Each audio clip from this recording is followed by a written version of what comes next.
Hello, welcome to Estonian Real Podcast. My name is Mati, and my today's guest is Bill Warner, who is a highly respected expert on political Islam.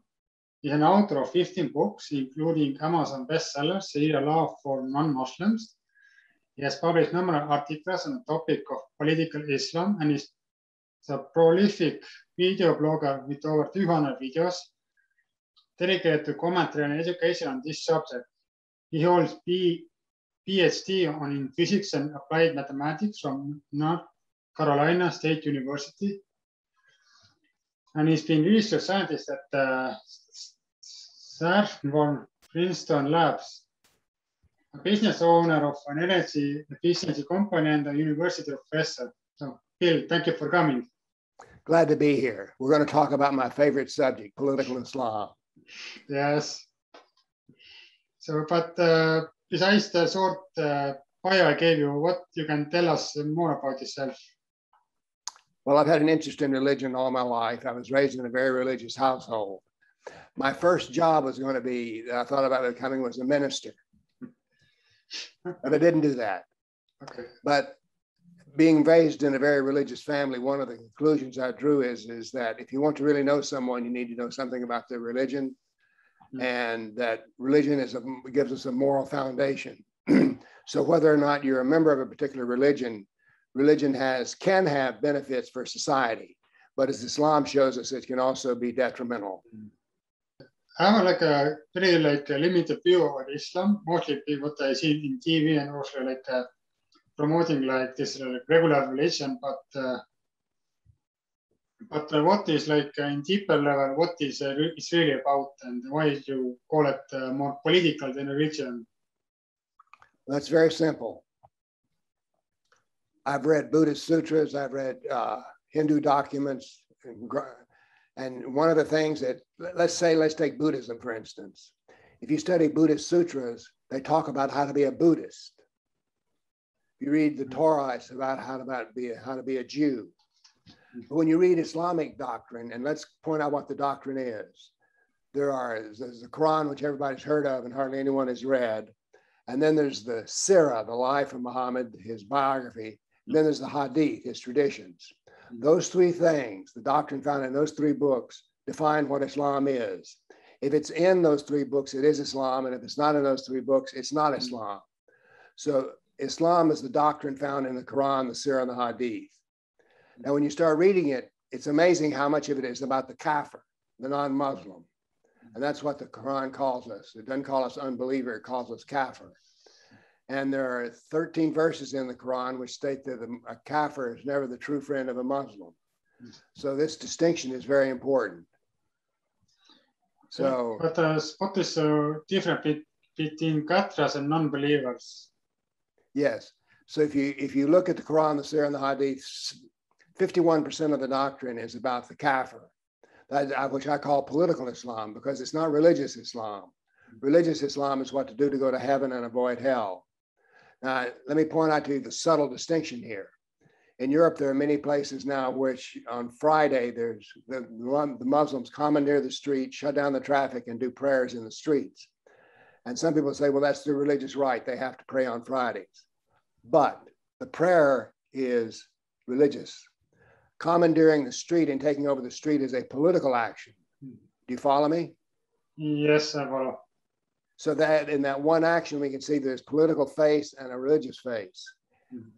What they say in their prayers doesn't bother me. I don't care one way or the other.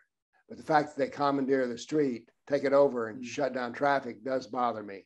Because if I took some of my friends here in Nashville, Tennessee, and said that I was going to shut down the streets, I'd be arrested and taken downtown, given a fine. So we need to pay attention to the political part of Islam, which is the reason I am interested in it. As to whether a Muslim goes to heaven or hell is not my personal concern. I'm not afraid of their hell, and I don't believe in their heaven. So it's only the political part of Islam that I deal with, the part that deals with me and you. Okay, but what is this political Islam? Tell us about us as a non-believer, as a Catholics. Well, it says a lot of things about us, and none of them good.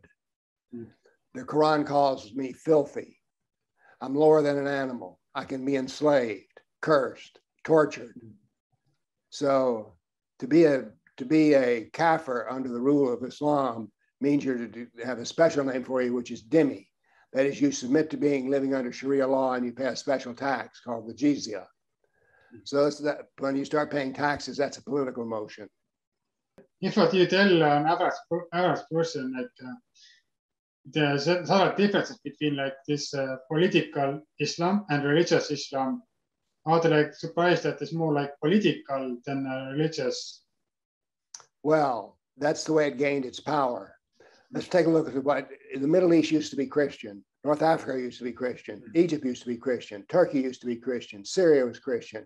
Mesopotamia was Christian. That all ended, not through a conversion process, but you were given three choices after they invaded with a sword. You could, number one, you could become a Muslim, or you could pay the jizya, or you could die. So those were your three choices. So what happened was it was a military invasion that I'm the first person who's ever counted up all those killed in this under jihad. Let me give you the numbers. Now, these are rough numbers. There are 60,000 Christians, 80 million Hindus, 120 million Africans that have been killed under jihad in that time. So it is a political, Islam is a vast colonial power. And once you become Islamic, it's almost impossible to undo it. We have societies which are post-Nazi. We have societies that are post-communist, but we don't really have any societies that are post-Islamic. The only way you can get a post-Islamic society is to bring in forces from the outside and go to armed conflict. Okay. So why you start researching Islam in the first place? The first place I started researching Islam was when I'm 80 years old now, but when I was 30 years old, I became interested in Sufism, which I was told was mystical Islam. Okay. But the more I looked at it, the more I realized there were some dark corners of Sufism.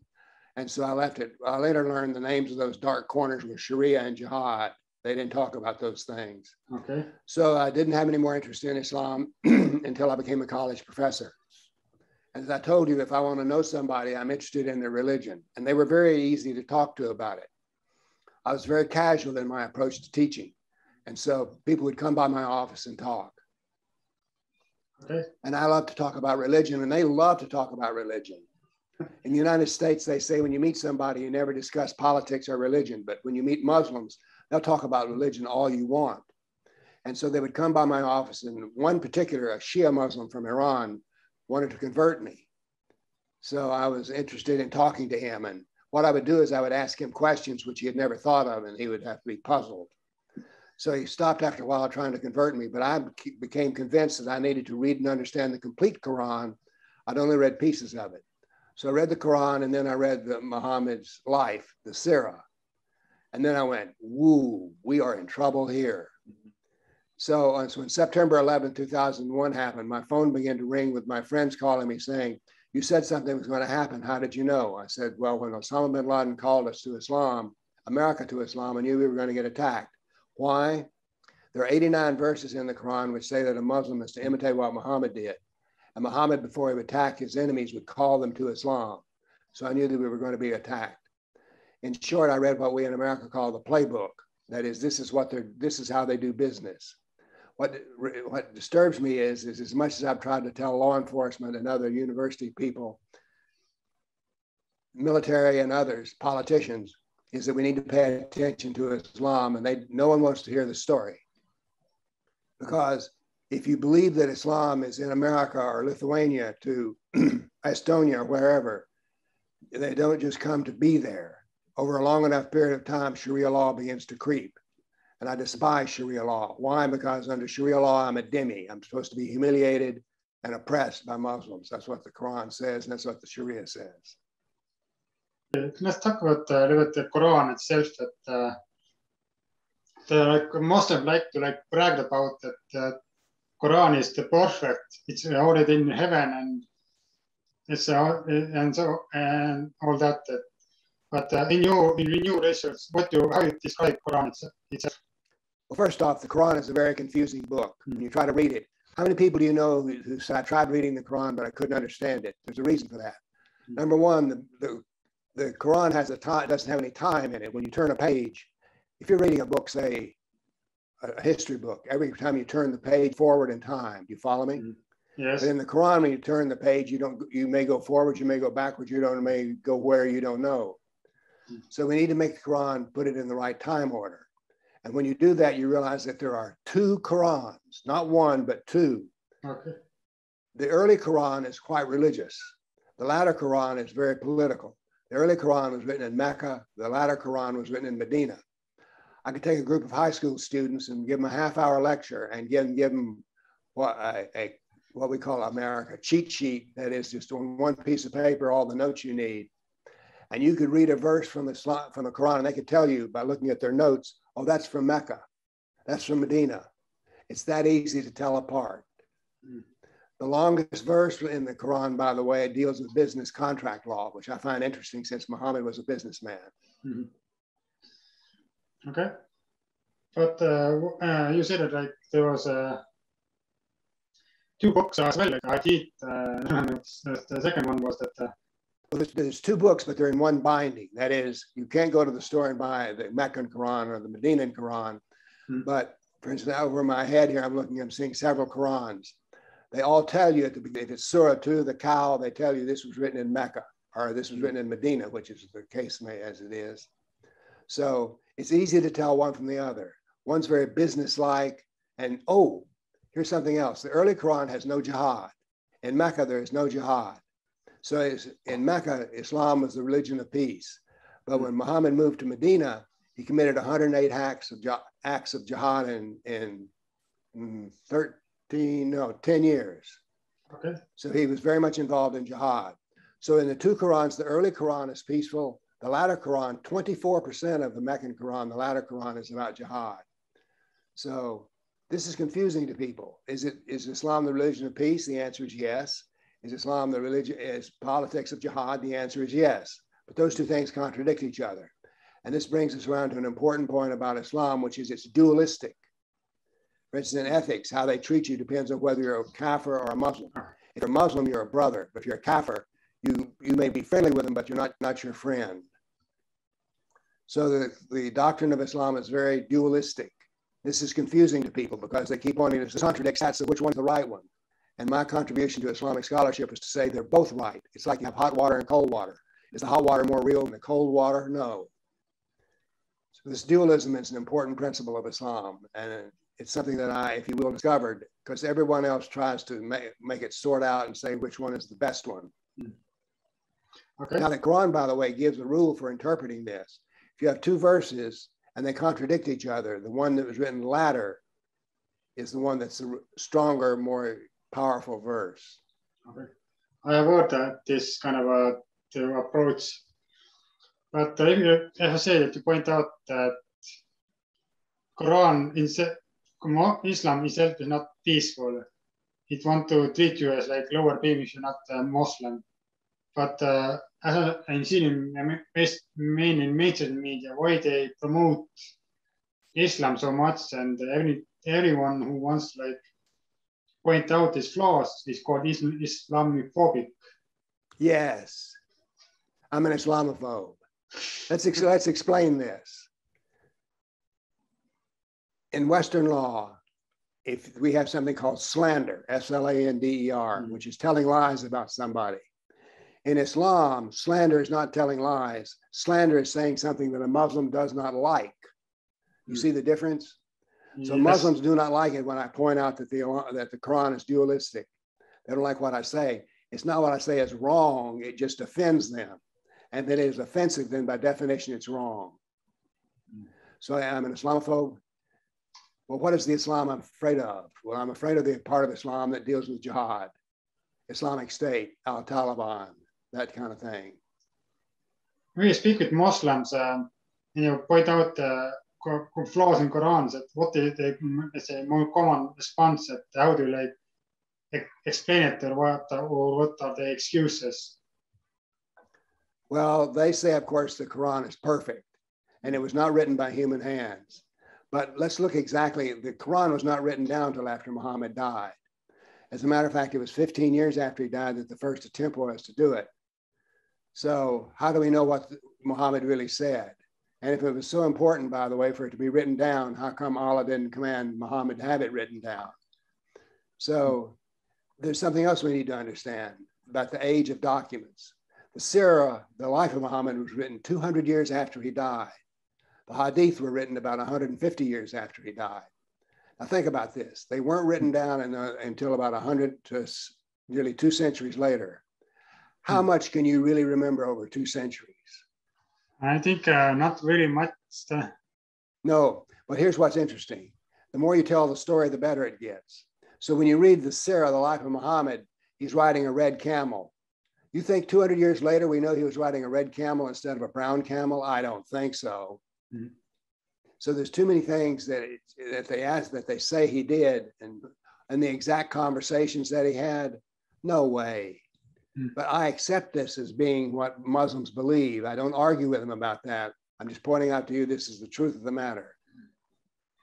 But what is the approach when facts contradict what they said in the Quran or the Hadiths? Well, you mean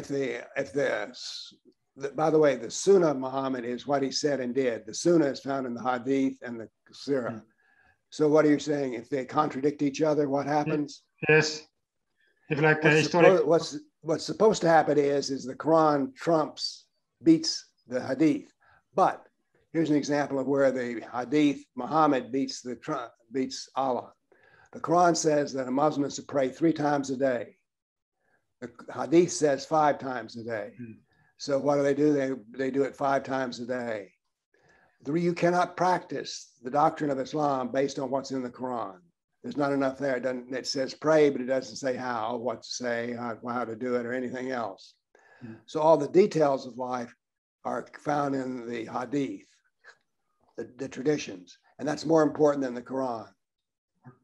And by the way, Muslims aren't encouraged to study this stuff anyway. They're supposed to just do the right thing. That is, they're supposed to fast during Ramadan. They're supposed to give to the zakat, which is the charity tax. They're supposed to declare there is no God but Allah, Muhammad is his messenger. They're supposed to take the Hajj, go to Mecca, and fast during Ramadan.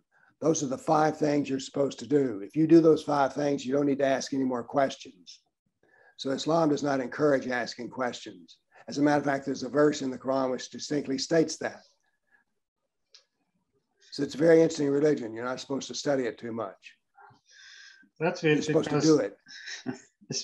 That's weird because in my church, pretty much we are encouraged to study Bible, read history and so on, to know more about what happened and why it happens. So I understand that the culture where the Jesus lived, but for me it's like a little bit weird because why they don't Muslims don't to encourage study Quran more deeply. Is this some more way to mind control them to do what they want, like someone in the someone wants to do it? Did you say mind control? Yes. Let me give you an example of this. The civilization of Islam is totally different from the civilization of the West. In the West, we use critical thought. That is, any question can be brought up, anything can be discussed. In the West, our basic ethical rule is do unto others as you would have them do unto you. The Jews say that, the Christians say that, the Hindus say that, and the Buddhists say that. Islam does not work that way. You're a brother only to another Muslim. You can act friendly towards a kafir, but you're only a real brother to another Muslim. So one time I was talking to a Coptic Christian who spoke native Arabic, and I said to him, when you meet Muslims, do they have to figure out who you are before they know how to treat you? He said, exactly. Once they understand I'm a Christian, they treat me one way. If they think I'm a Muslim because I speak native Arabic, of the Egyptian sort, then they think that I'm a Muslim, and so they treat me differently. So we have different ethical system. The other thing we have different is different intellectual system. No thought is allowed in Islam that can be found in the Quran, the Surah, and the Hadith. This means that, for instance, they're not very creative. There's never been a Nobel Prize given to a Muslim scientist who was working in a Muslim country. There have been some Muslim scientists who got Nobel Prizes, but they were working in a Kafir nation and working with Kafir partners. So Islam does not encourage creative thought. Islam also does not encourage art. For instance, there's no painting, there's no sculpture, there's no drama. So it's a very different civilization. Yeah, like I said, that we like I think like paint, be creative, but why in Islam is like discouraged or like punished? Yes, it is. Yes, it is. It's said that the artist on Judgment Day will have to be, Allah will say, you created the picture of this man, now give him life. If you can't give him life, you go to hell. Yes. What's the last time you heard a great Muslim Islamic song? I don't remember. You know, you don't remember because it's not there. They have art, but it's art without any figures in it.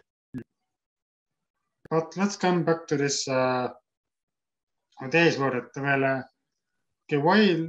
Okay, Mille pealt mentioned that why mainstream media promotes Islam as a peaceful religion when, and as I said, it's not very peaceful. Well, here's the deal. You can say anything you want to about Islam. If it's good, the newspapers and everyone will repeat it. People are desperate for Islam to be a good thing. One of my biggest lies George Bush ever told, who was president during 9/11, was Islam is a religion of peace. It's ridiculous. But people want to believe that. People do not want to hear me talk, because if you listen to me talk, you suddenly realize, wait a minute, we have a big problem here. If a Muslim wants Sharia and Sharia wants me to be a dhimmi, what sort of citizen do we have here? It's like every Muslim comes in as a built-in revolutionist, but a revolutionist of the sort. Muslims are commanded to make all the world under Sharia. That's the Taliban, that's the person of Islamic State. All of these, their purpose is to bring about Sharia law. Now they do it in whatever way is clever. What they do in the United States, the kind of jihad that hurts us is not the jihad that was done with bullets and bombs. What hurts us is in the universities, Muslims have taken over the Middle East departments and said that only a Muslim can teach Islam in the school. So you don't have any critical thought in the schools. The law enforcement, for instance, doesn't want to hear the truth about Islam because they don't know what to do with it. A friend of mine is a retired FBI agent. Do you know what the FBI is? Yes, I know. It's an internal security force. So he's retired, and he said to some younger agents, he was talking with them, he said, would you like to know more about political Islam? And they said, oh no, we don't want anything about political Islam. He said, why is that? They said, if we bring up anything about Islam that sounds negative, our careers will hurt. So there's rules against learning about what Islam is in the internal security force. I think about that, how crazy is that? It's kind of like someone in a Muslim get inside, it's not like creating a structure that fits for him. That people start doing what they think was desirable. Yes. Islam is to bring about more Islam. The Quran says that jihad will never cease until every human being acknowledges the fact that Muhammad is the messenger of Allah and Allah is the only God. But is the problem that we don't do you think that the reason why we don't see the danger in Islam is that because we're so used to live in peace and don't see that there's a threat, and the Muslims come in quietly and slowly and just to take over everything? Yes. Muhammad was the greatest warrior who ever lived.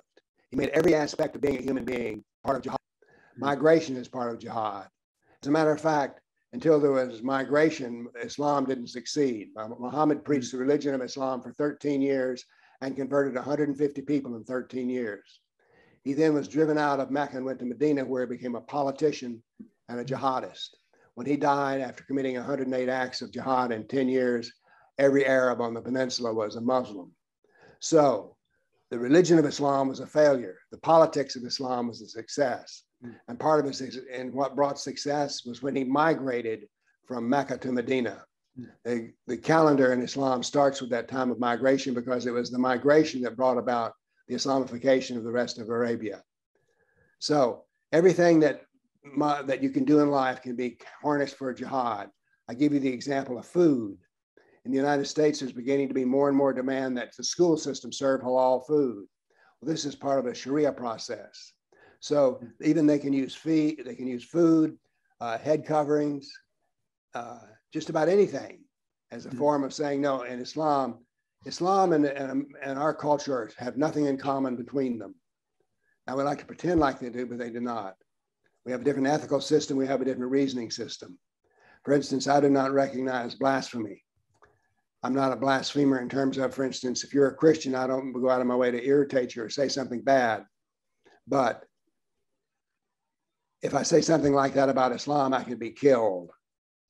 Think about that. If I criticize Islam, I can be killed. So what I do is this. I never criticize Islam. If you listen very carefully to what I've said, when I said Muhammad created 108 acts of jihad, I didn't say that was bad. I just said he did it. I didn't say that the religion of peace in Mecca was the real Islam and then criticize the Quran written in Medina. I just say it is. So my method in dealing with Islam is not to criticize it. I never talk about individuals. The only individual I talk about is Muhammad. So this keeps me out of a lot of trouble. I never pick on one person, and I never insult. I don't say the Quran is not true. I just say I don't believe it. That's a different statement. So therefore, a Coptic Christian one time said to me, I was concerned about my safety, but I've been doing this for so long, I no longer worry about it. He said, there's two reasons why you're safe from Muslims. He says, number one, you never insult, you never condemn, you never ridicule. And the other is you stand up for what you believe in. It turns out there's only one thing that a Muslim is to respect about a non-Muslim, a kafir, and that is strength. If you have overwhelming strength, they respect you. If you don't, so people who think they can tolerate, it may be nice to Islam and they'll like them better. They don't understand that it's a process in which they're just being less and less of themselves and accepting more and more of Islam as being the real thing. This is very big. What they're trying to do is change our entire civilization. This is not just a new religion moving in down the block. It's here to take us over. Why do I say that? Because the Hadith says that, the Quran says that wars, jihad is to go on until we all say there is no God but Allah, Muhammad is his messenger. We see, you and I, the natural relationship between nations to be peaceful. Islam does not. The natural relationship between religion, civilizations is war, jihad. But they smile. Oh, there's a wonderful Hadith. We smile at your face with hate in our heart. Think about what I just said. It's very heartbreaking. Yes, because you see, it's part of deceit. Muhammad said to deceive the kafir if it would advance Islam. I'll give you an example. Here's a hadith. Muhammad said, who will kill Ashraf, who has offended Allah and his prophet and his messenger, me? And a man who is a Muslim said, I will do it, Muhammad, but I will need to deceive him. Can I deceive him? Muhammad said, yes, deceive him. So the Muslim deceived Ashraf and assassinated him. So this is an example where Muhammad is saying to the Muslim, deceive the kafir if it will advance Islam. And he did this more than once. And one of the names of Allah is and there's a verse in the Quran which says Allah is the greatest of deceivers. Think about that. I've also heard that I know that the devil is the greatest deceiver, but is there like a link between those things, or just just to criticize Islam? Well, first off, let me tell you this: the people who speak the most truth about Islam are the jihadists. Islamic State writes beautiful papers on why sex slavery is Islamic, why slavery is Islamic, why assassinations are Islamic, why killing gays is Islamic. The people who know the most about Islam are the jihadists. They know more and are more honest about it. So if you want to know about Islam, you have to like look at the extremists and what they do and what they preach and so on. But they're not extremists. If you're doing what Muhammad did, for instance, when Muslims cut off the heads of Christians, that's not an extreme act. Muhammad had people's head cut off. So Muhammad is the measure of Islam. For you, it is extremist. But for the jihadist, it's normal. Do you see the difference here? Yes. But notice I'm not criticizing anybody. I'm just saying this is the way it is. Yes, I noticed that. And as you said, that this kind of approach is work well for you. Well, the approach I use is Aristotelian. I use a classical scientific thought. I just look at the data and draw conclusions. I believe in cause and effect. By the way, Muslims do not believe in cause and effect. That's another reason they don't become great scientists. Allah creates everything in every moment. So if I knock over my coffee cup here and it falls to the floor, that's Allah causes that. Allah's in charge of everything. So therefore, there's no sense for a Muslim to have to do anything. If you're talking with a Muslim and you say you're going to do something and he ends up by saying, Inshallah, it ain't going to happen. Because Inshallah means if it is the will of Allah.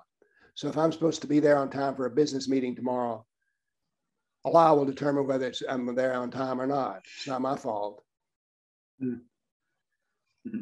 But right now, there's like lots of, say, immigrants come to Europe and we like have to like accept them. Is this those? Do you think that those politicians who like they bring them in, they know what the Muslims are, what the Islam teaching is, or is just but they try to be like nice persons? Yes, that's what they try to do, is to be nice. Everyone thinks that you can change Islam by treating Muslims nice. Muslims see being treated nice like that as a sign of weakness. And what are they to respect? Strength. Our politicians know nothing. They're selling us into slavery, Sharia slavery. Now you notice I do criticize some people. I criticize kafirs. I don't criticize Muslims. Do you see the difference? Yes. I say our politicians are corrupt and cowards. That's what I say. And I find, by the way, in the United States, most Christian leaders are cowards. What they try to do is to be nice. I remind Christians that Jesus was not a nice man and he offended powerful people. If you're a Christian, you should be offending somebody. It's kind of we think about when I talked with my Christian friends, we also try to picture this Jesus is like a nice, loving man who like spread love. But when you like read Bible carefully, you said like points where that Jesus gets very angry for the people who try to preach, and sometimes he salts them, and he like one place he like destroyed the marketplace in the near the church. And for me, it's like this is not a peaceful guy. This guy is like who can be nice and like dangerous, and when you needs to be. And I think what I've seen so far is that people like forget that sometimes you need to be dangerous as well to be and be nice. Know when to be nice. Do you get my point? Yes, I say Jesus was a kind man, but not a nice man. He offended powerful people. I mean, why else did he get killed? If he offended powerful people, told them the truth they did not want to hear. So we need to be more, even if you're not a Christian, you need to be more like that. I don't care if you're an atheist, a Jew, a Christian, a Hindu, or a Buddhist. We need to deal with the fact that in the eyes of Islam, the Buddhist is no different from a Christian. Muslims like to say, oh, you're people of the book. But in the end, if the people of the book don't do exactly what Muslims want, they can be assassinated. It's very common in Pakistan, for instance, for Christians to be assassinated for what is called blasphemy. For instance, just saying I don't believe the Quran is true is a blasphemy act, and you can be killed for saying that. How many people in Western Hemisphere have learned to understand what Islam is and what are? That's what my task is. That's all I do is I educate people. I mean, I'm educating people right now. That's the reason I'm on your show. I'm not on the show because I want to hear myself talk. I'm on your show because I hope we can educate some people. So basically, I'm an educator. I travel around. Before COVID, I traveled all over the world, telling people about. For instance, I spent 2 weeks in the Balkans talking to different Christian churches there. about the truth of Islam, because we need to know the truth. As a matter of fact, I recall there's a scripture which says you should know the truth and it will make you free. So I'm a big believer in the truth and the facts.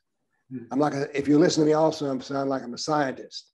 I told you there were 13 verses for this, 108 verses for that, 61%. So I believe in cause and effect. I'm a scientist and I bring a very rational study. And that's what I tell people. I want you to be rational.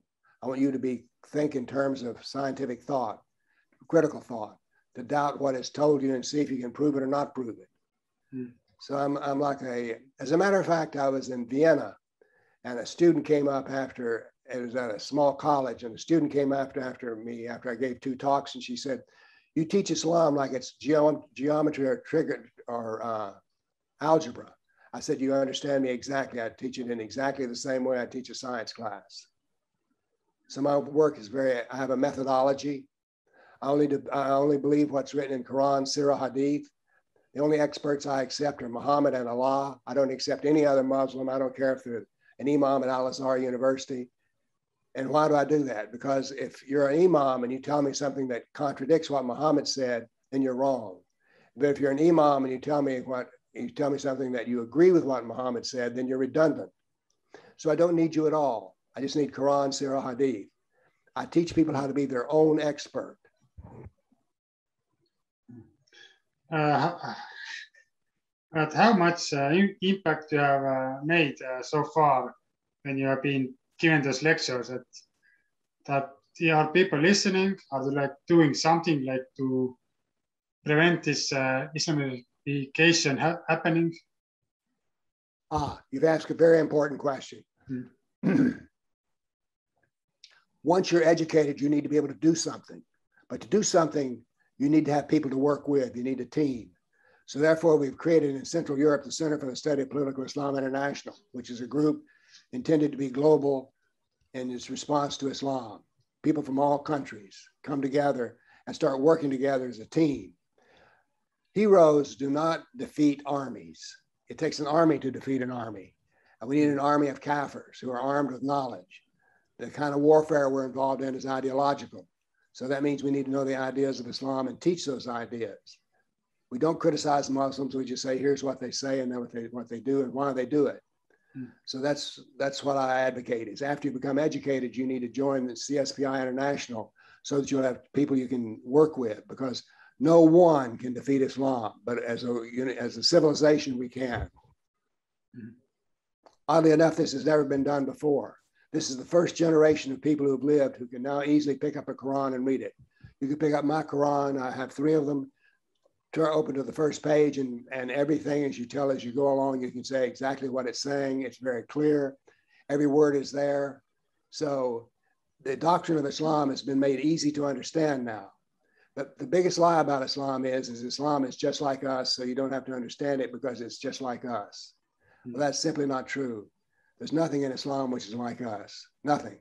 Look at how we treat women. There's a Quran verse Surah 4, verse 24 or 34, I forget which, in which a Muslim is told how to beat his wife. Well, I don't want to beat wives. Nor do I want to bring in people who believe it is possible to beat wives. Nor do I want to bring in people who believe it's possible to marry a 12-year-old girl.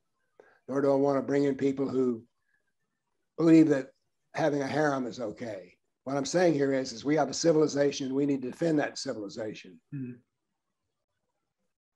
If they want Sharia, go to Saudi Arabia. There's plenty of Sharia there.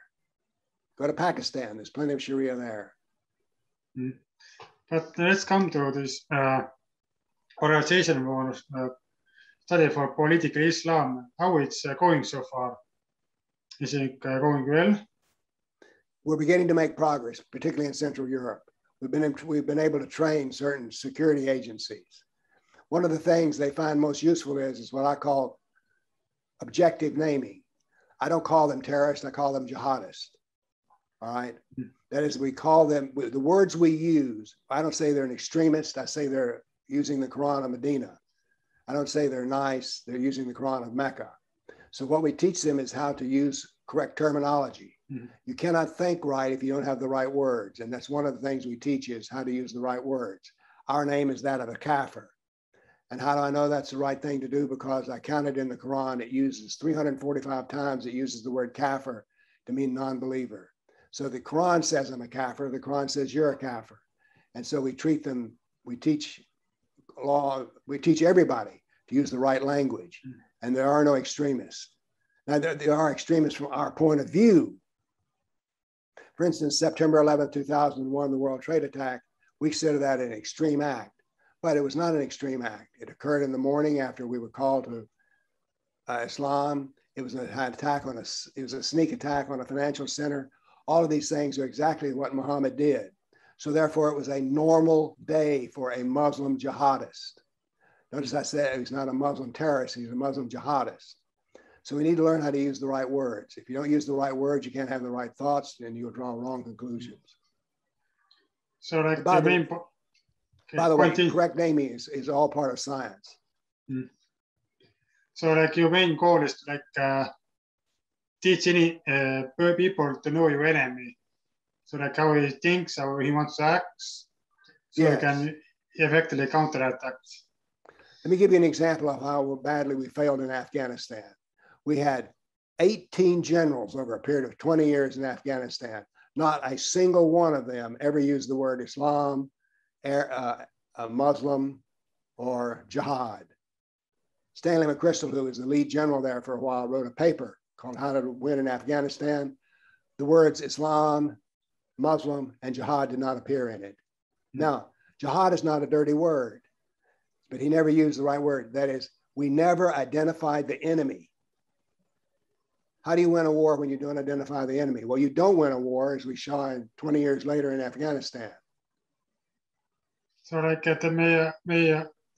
our say great failure is that it's not like a military war like in common sense, but more like ideological war. It's an ideological war. That's what I say. I'm not for harming people. I don't advocate violence, but I do advocate debate. I do advocate knowledge. I do advocate reasoning, but I'm never for violence. Okay.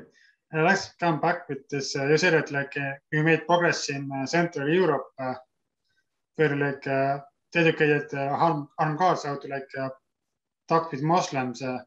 Can you like give more example where you made progress? Well, let me give you an example of someone who uses my method and has had great progress, okay? There's a gentleman who's a Baptist minister in Australia. He has on his own converted 2,400 Muslims to Christianity. He does it, you know how he does it? He asks them questions. He uses a Socratic method. It takes him about 2 hours. He points out contradictions and asks them how they're going to resolve those contradictions.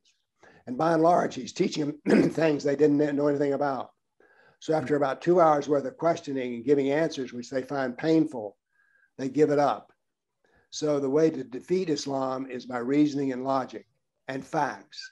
It works. This gentleman has showed us that. And that's the way that I deal with Muslims. I ask them questions. I don't insult them.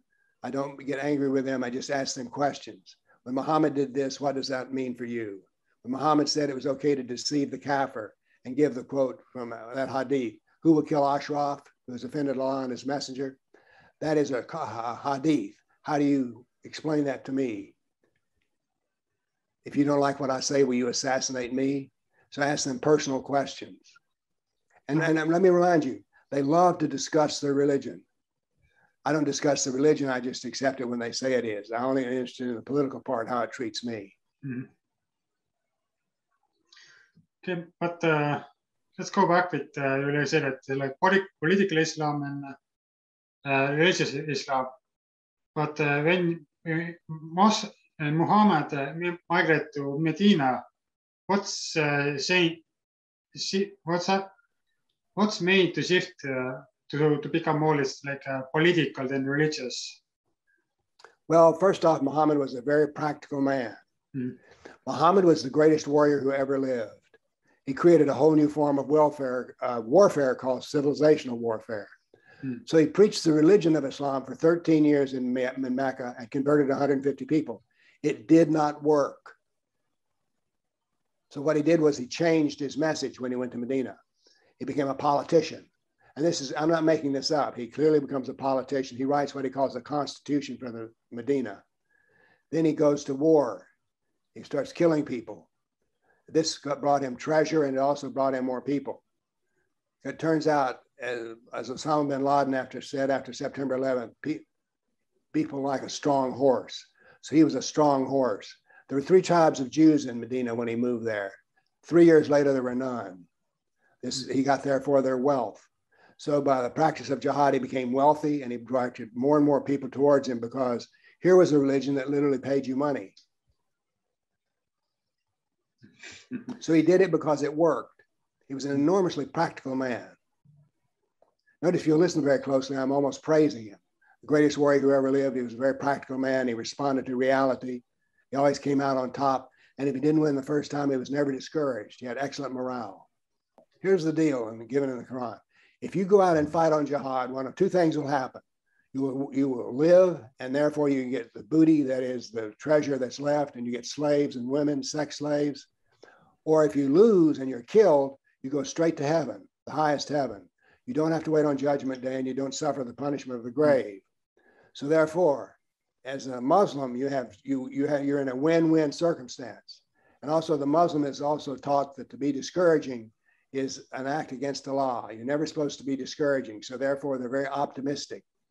Muslims don't care if they do it in their generation or not. It doesn't make any difference whether they overtake Lithuania or Estonia this year, next year, 100 years, 200 years, it doesn't matter.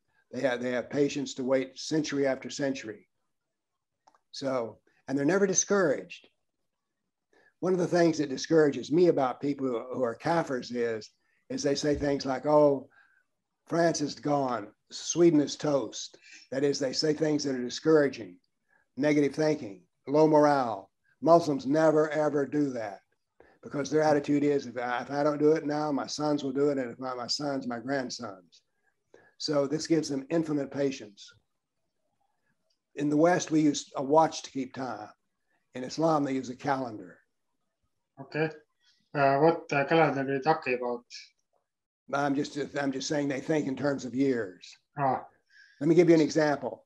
We captured some Muslim Brotherhood documents in which they had a long-term plan. What was frightening about this is that 10 years later, when it was discovered, they had already accomplished more than half of these goals. They're brilliant planners. They plan for generations out. They have 5-year plan, 1-year plans, 5-year plans. Like right now in the United States, they've got a 20-year plan to have a majority of Muslims in the Congress or the Senate. They lay this out. If they don't meet the goal, they just keep trying. So basically, the Muslims are very patient. They like to think more like a long term than short term. They think long term, generation after generation.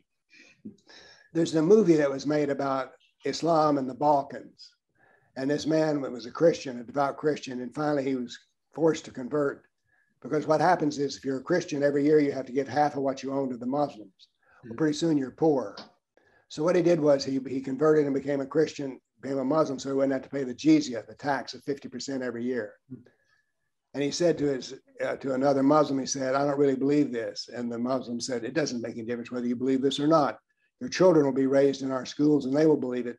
They will teach Islam to their children. And by the time we get to the great-grandchildren, they'll never know they had an ancestor who was a Christian. Do you see what I mean here about generational thinking? They're thinking 3 generations down the road. We don't care whether you believe or not, your children will. But right now, we have when think about Christians, we have problem keeping Christian in the church, because one of the reasons why Christians abandon the religion is that what they're teaching is they're contradiction what they preach and what they practice, and it's not what it seems, and then they leave. But from come back to Muslims, they're very optimistic, very motivated. No, we push Islam through no matter what the cost. Well, look what happened in Afghanistan. They defeated us twice. The first defeat was military, and the second defeat was migrating to the United States. So no matter what you do, they win. Because we're not willing to engage them with questions about their doctrine. Our police don't know what questions to ask. Our border patrol doesn't know what questions to ask. So as a result, Islam gets a free pass on everything. Mm. And people think, well, if we're nice to them, if we give them free health care, free education, free food, free rent, they'll love us and become like we are. This kind of remind me that I want a student organization was a part. They were a little bit very liberal thinking. They like to be like this tolerated, open-minded, and so on. And there was me a bit pointing the fact that okay, like socialism, okay, why like didn't work, and like why and pretty much was like a bit like to think different. And for me was a little bit surprising. They didn't understand okay what they want to like say what to talk. I say they didn't understand me and what I want to tell them. And for me, like okay, tell it. And one because they were like one problem with them was like they were very very empathic, and that's why big money is that they cannot think that someone will deliberately harm someone and like and them like doing bad things. It's like very often they come to in their mind, and so me like it's a very I'm not so optimistic about the future if they like continue this thinking. But if you think what work you're doing, I think I'm try to be more optimistic.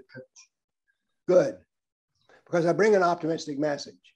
If you're willing to read 3 books, okay, then you know more than Islam than you need to know, and you can deal with Muslims. Mm-hmm. And more importantly, you can deal with your Muslim, you can deal with your friends. You say, well, I met this, here's what most people say. I met this Muslim at work. They're a real nice person, so Islam is nice. You ever heard that? Yes, I have. Okay. What we want to teach them is how to ask the right questions. So you'll find out how nice he is. But people don't want to ask Muslims questions. They don't want to, because they'll be an Islamophobe if they offend the Muslim. I do not understand why people are afraid of offending people.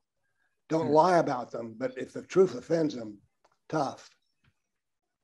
But people don't want to know the whole truth because they suspect there's something wrong, but they don't want to know it. Because if they start talking about it at work, then they'll be called an Islamophobe, a hater, a racist, a bigot. Okay.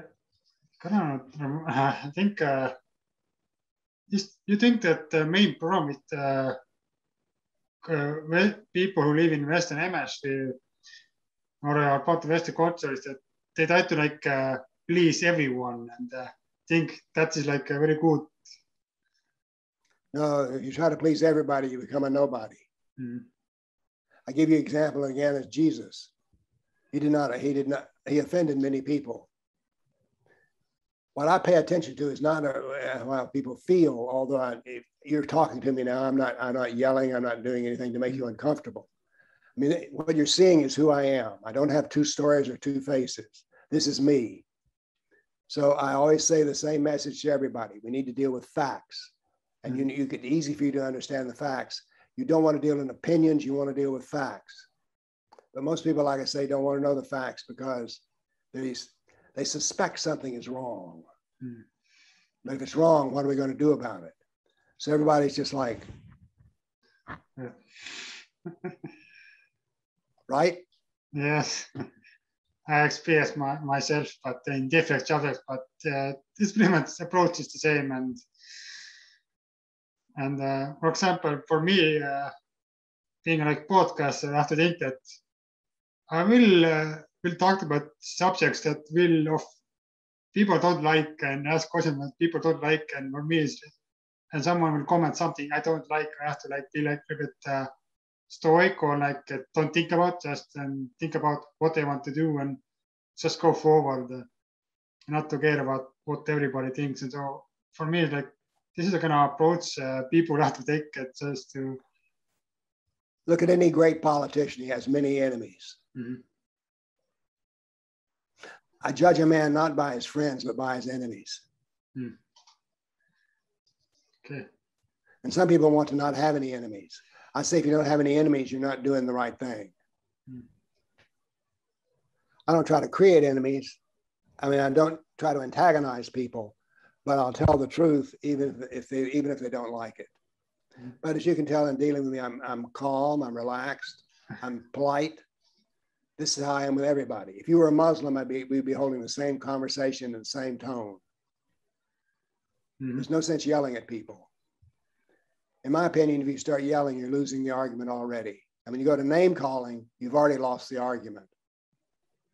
That is, if you start calling me an Islamophobe, think about it. Is that your best shot?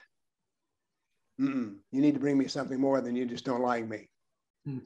So like your main like message like to audience is that read books about Quran and Islam, try to educate yourself from the subject, ask the right question, and no matter what, stay calm and yes.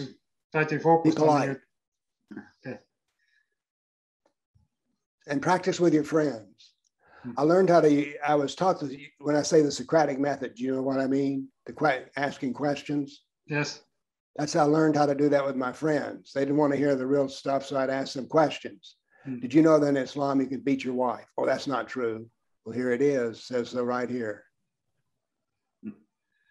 You can be beheaded if you're a blasphemer. It says it right here. Did you know that? So you want to ask questions. Very powerful method. Most people know very little, actually. I don't mean that as an insult, but when they know very little that they can defend. One of the most useful questions I've learned to ask people is, where do you get your news? Because once they tell you where they get your news, you know what their politics are. For instance, both me and my wife read the news from the left and the right, from Islam and side and from the Kafir side. I look at all sides because I need to be able to do that in order to be a skillful debater. Let me ask you a question. Did you learn anything? Yes, that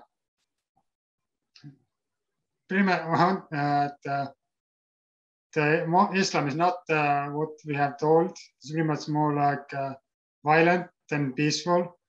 The only way to like deal with Muslims is not to attack them or insult them, just educate about the subject and ask the right question and stay calm and be polite no matter what, and state that I believe this, I believe that, and never try to like insult or do any using narratives like say treat them negatively. Well, you passed the class. Thank you. I've enjoyed my visit with you. Where will you put this on the web? I hope right now my current plan is to put in next Saturday, because I have one this Saturday, and hope this will be up in next Saturday. On YouTube? Yeah, YouTube, Rumble, BitChute, Podbean. Send me a link, would you? And I'll put it out as well. Okay, I will do that. Thank you very much. I've enjoyed our conversation. But then again, I told you I was going to enjoy it. Why? Because we're going to talk about my favorite subject. Yeah. Bye-bye. Bye.